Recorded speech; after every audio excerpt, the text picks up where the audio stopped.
Welcome back everybody, Mark with ExoticCar PlayPlace. We're here to talk about E60 M5 oiling, why you use what you use, what the dealer recommends, and why you should use the oil that I'm going to talk about today. So stick around and we're going to get started.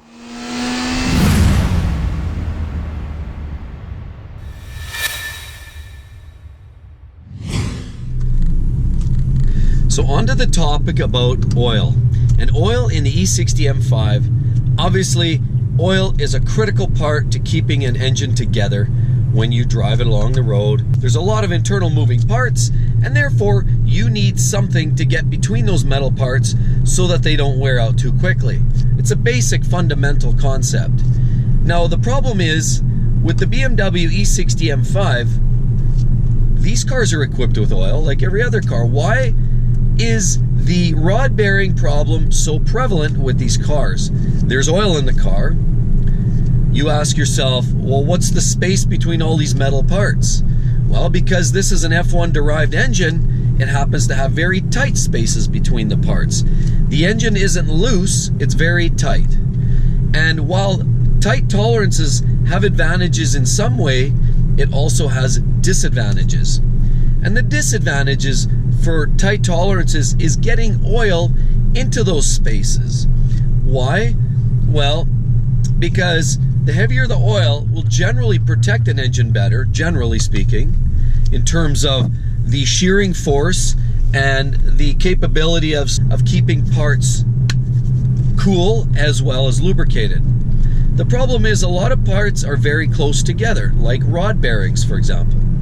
And when you have close parts like the rod bearings, you need an oil that not only can do two things. Number one, lubricate properly, but also get into those tighter spaces than a conventional oil. And so when we talk about the E60 M5 spaces, right now currently the oil, when I walk into the dealership, they hand me a jug of oil. They give me the 10W60 motor oil that they tell us is spec'd for that engine and will do the proper job of lubricating this motor. Now the problem is we still see tons and tons of rod bearing problems.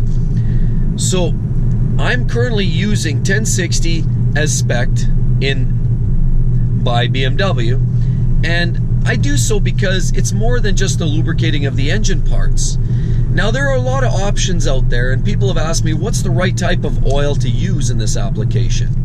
And unfortunately, I don't think there is a great one answer. There's not a silver bullet that's going to get you in the right place, have the right oil that's going to fix all of our rod bearing problems right from the get-go. There is no absolute single solution for that.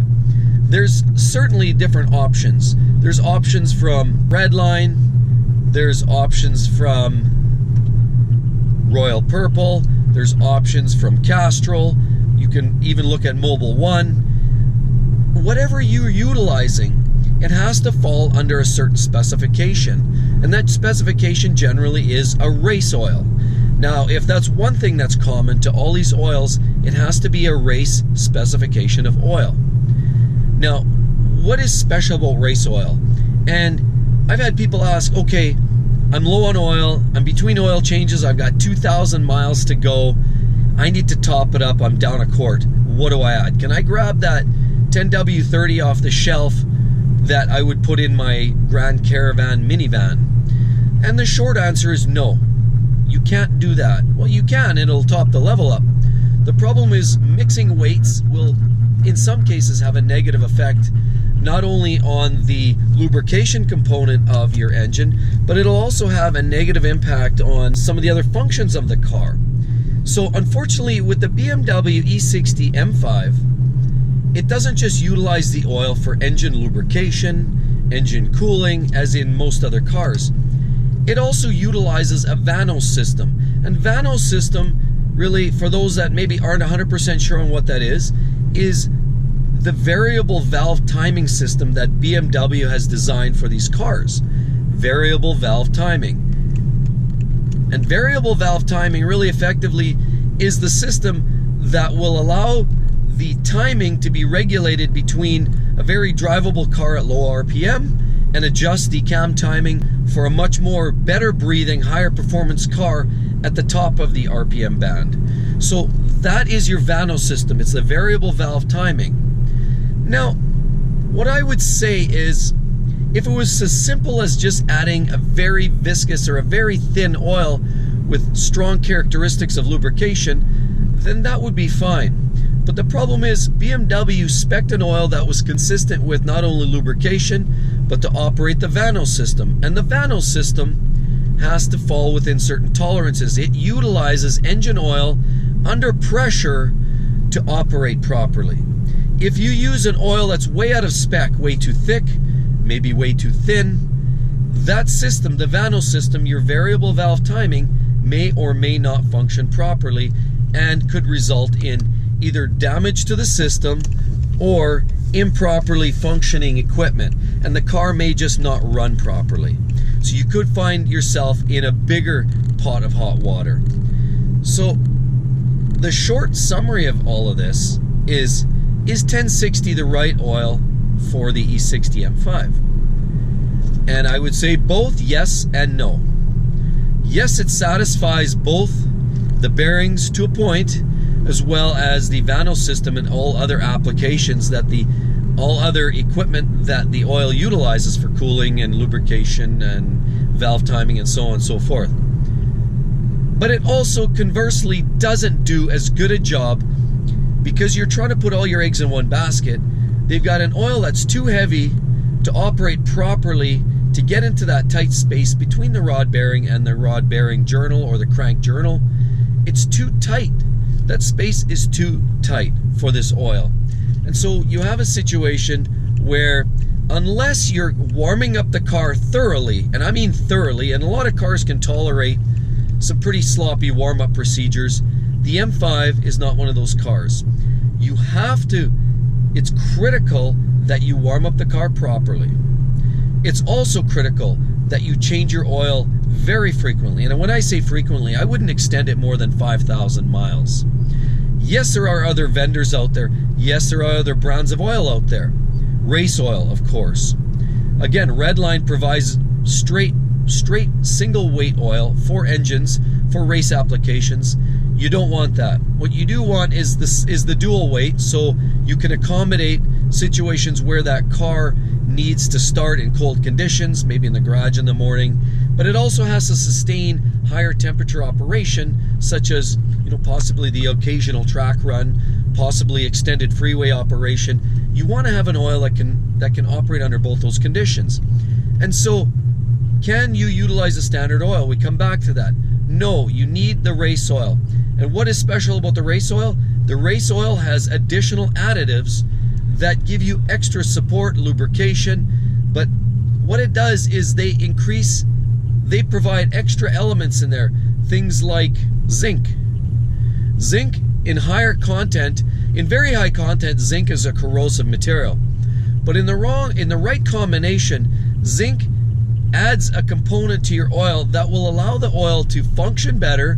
It'll hold the lubrication, it'll create a better lubricating surface between the bearing and the rod journal, and it will allow, essentially, it'll adjust and provide even better stability for your oil under high pressure, high heat, and racing applications. You need that zinc in the oil. You need some of those extra additives in that oil to give the oil the extra boost that it needs under the high pressure, high heat racing situations that you might encounter, such as in an F1 based engine that we're driving here in the M5. No, so it comes to the next question. How do you even tell if the oil's too thick? Well, it all comes down to oil pressure. And how can you measure oil pressure? Well, often there's gauges you can plug on. You can plug manual gauges with drag hands. If you have a crafty mechanic, you may be able to plug into a sensor somewhere, thread in a manual gauge, and you can monitor with a drag hand and look at your maximum oil pressure that you utilized or that you saw during a given run. So what you're monitoring, what you ultimately want to see, is how much oil pressure is in that engine. Most of you guys probably have a preconceived notion that more oil pressure is better. But the reality is, more oil pressure is usually worse. Yes, you need oil pressure. You need some pressure to move the oil through the motor. Absolutely you do. And that's imperative that there is some oil pressure, because oil has to circulate somehow. But too much oil pressure often is an indicator that you have a situation where the oil is trying too hard to be, it's trying to push, the pump's trying to push the oil into the bearings and everywhere else through the engine. And you're creating too much back pressure. When you have high oil pressure, often you have a situation where you have too much back pressure because the pump is pushing against a tight tolerance and the oil is not able to actually penetrate that space. Therefore, you're getting a high back pressure. And so when you see that, often that transfers its way in terms of a high, it translates its way into a higher oil pressure, which again, most people think is a good thing. But in actuality, really high oil pressure is a bad thing. And that is a partial indicator that your tolerances might be too tight and you don't have the oil that is able to penetrate that space. So if you could tap in there and verify your oil pressure somehow, that's one way to tell you that you may have too high an oil pressure and therefore too tight of tolerances that the oil can't penetrate. So to really round this whole discussion up, when you look online and some of the retailers tell you they sell a 050 or a 540 or a 550 or a 1540, there's a lot of different weights. And that bottom number is the number that's really going to protect you under the cold driving conditions. That's the startup protection. The higher number is really the weight based on hot operating temperatures. It's not the actual temperature of the engine operation, but it's the indicator as the weight of the oil. So a 60 weight oil at the top is definitely going to protect you better under hot driving, hard driving racing situations like you're going to find on a racetrack. The bottom number is the protection when the car's cold and warming up and whatnot. So typically a car that is running in the winter time and it's below zero, you would want a 0 weight, maybe a 5 weight at the most. So you might have a 030, for example, for a car that would be, you know, typically a normal car that would be driving during the winter time. The M5, unfortunately, 0 weight may not be enough. You may find issues, you may or may not find issues with the Vanos system. That hasn't been enough studies done on that yet to verify, but that could be a problem. So again, you know, I wish there was a silver bullet that could fix this whole problem.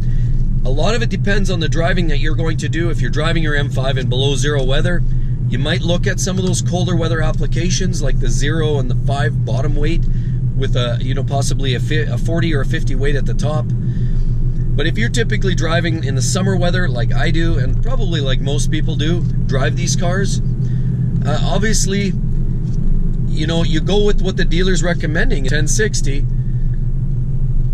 And unfortunately, with this engine, that's just one of the Achilles heels on that. And there's just really no way around it, at least at this point. Now, of course, back in the day,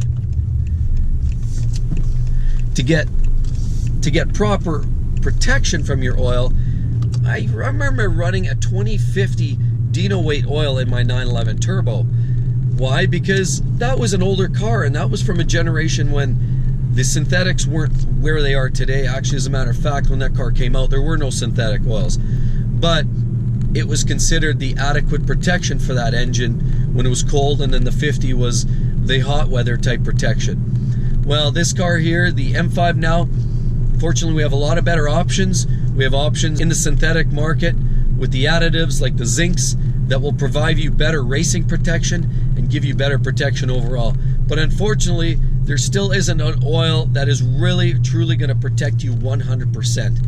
Yes, the products are getting better, but unfortunately, that's just where things are at. So if you can't change your oil, what are the other factors? Well, we can talk about bearings in the next video, which I will be making here shortly. We'll address the bearing concerns, and as well as the driving dynamics of how you drive that car is going to have a huge impact on the longevity. At the end of the day, it's not going to last like you know, Honda Civic would last. It's not going to get that lifespan out of a set of bearings. But that being said, that's the trade-off. Unfortunately, the reliability and the longevity is the trade-off for the performance. Well, everybody, I hope you enjoyed that video. If it sheds a little bit of light on it for you, this video really is a summary of the oiling part of this aspect of the rod bearing problem that we see with these E60s. Next video, we're going to talk about the bearing solutions, the things that you can look at from an owner's standpoint if and when the time comes that you need to do a bearing job, which is almost an inevitability. But I'm going to get started, explain to you some of the solutions, some of the options, and we're going to get started on that at the next video. I hope you stick around. Don't forget to subscribe, everybody, if you're not already subscribed, and of course turn on those notifications so you do see when that video actually does come out. Thanks again, everybody. Mark here signing out, and I hope to see you in the next one. Bye-bye.